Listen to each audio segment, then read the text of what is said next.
মহারাজ শান্তনুর ঔরসে দেবী গঙ্গার গর্ভে জন্ম নিলেন 8 বছর। অষ্টম গর্ভে জন্ম নিলেন মহামণি প্রভাস ঋষি। জন্মের সময় তার নাম হয় দেবব্রত। পরক্ষণে ভীষণ প্রতিজ্ঞা করার ফলে তার নাম হয় বিশ্ব। আর এদিকে কাশী রাজের কন্যা অম্বা সে সভাধিপতি শাল্যরাজের প্রেমে পড়েছে। তাই সভাধিপতি শাল্যরাজ ছুটে চলেছে অম্বার সঙ্গে দেখা করার জন্য নির্জনে।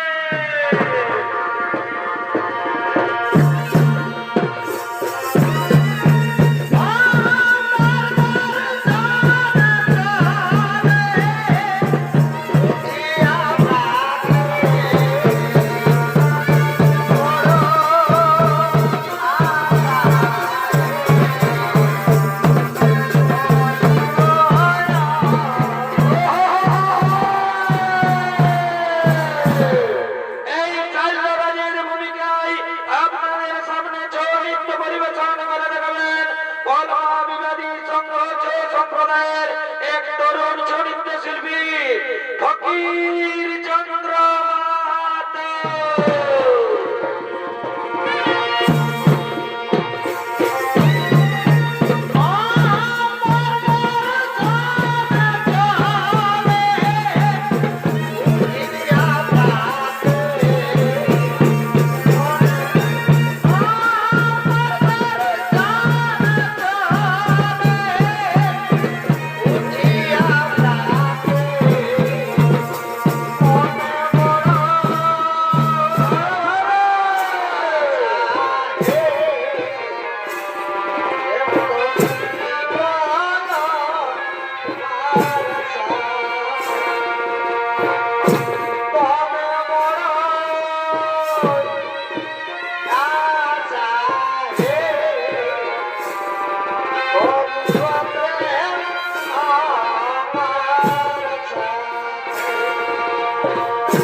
বাসুরিদা নদীর সনে দিদি কাটা ছিবি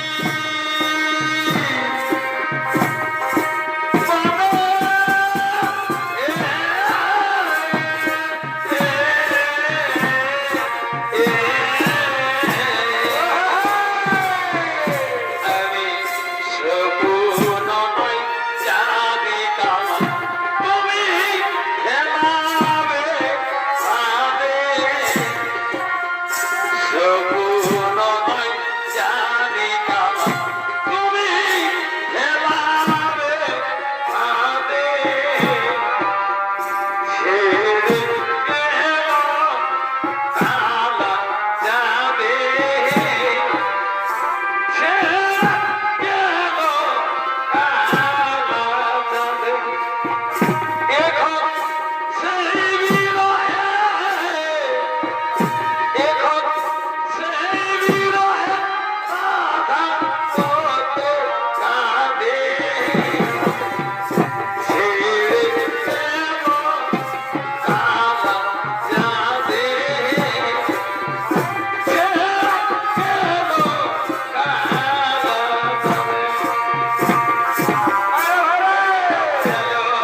কতক্ষণ আমায় অম্বার প্রতীক্ষায় থাকতে হবে?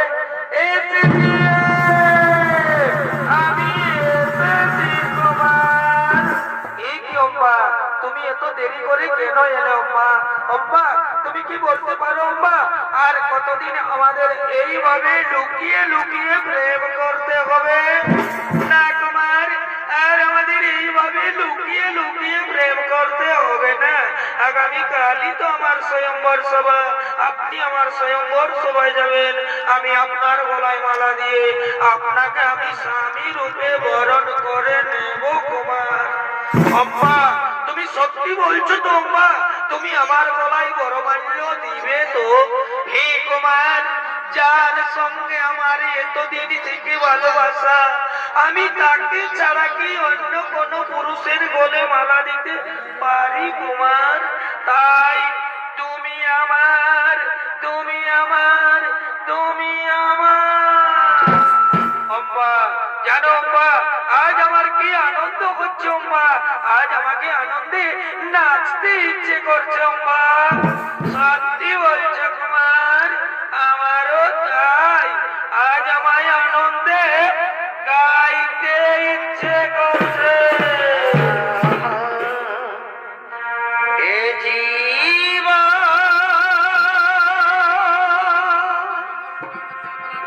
তোমাকে দিলাম গো, ও গো বন্ধু। বারে বাহ, এ তুমি শুধু ভালোবাসা দিও। আরারা, ও গো বন্ধু। আরে ভাই, তুমি শুধু ভালোবাসা দিও। আরা, এগো সুখের হতে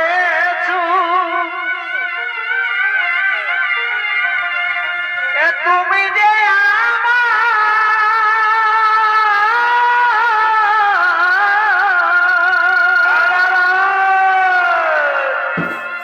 প্রিয়া থেকেও তুমি বেশি প্রিয়। আরে বাহ, এ তুমি শুধু ভালোবাসা দিও। ও গো বন্ধু, এ তুমি শুধু ভালোবাসা দিও।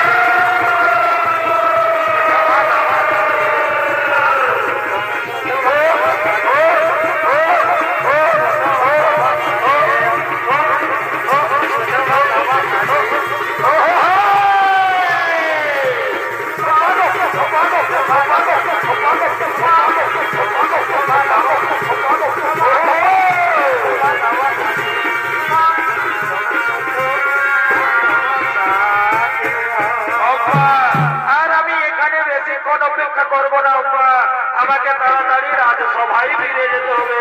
হে কুমার, আমি আর এখানে বেশিক্ষণ অপেক্ষা করবো না কুমার, আমাকেও তাড়াতাড়ি রাজবাড়িতে ফিরে যেতে হবে। আগামীকালই তো আমার স্বয়ম্বর সভা, আপনি আমার স্বয়ম্বর সভায় যাবেন। আমি আপনার গলায় মালা দিয়ে আপনাকে আমি স্বামী রূপে বরণ করে নেব কুমার। হ্যাঁ অম্বা, চলো চলো অম্বা, এখন আমরা নিজ নিজ গৃহে ফিরে যাই। এখন আমরা নিজ নিজ গৃহে ফিরে যাই। হে কুমার,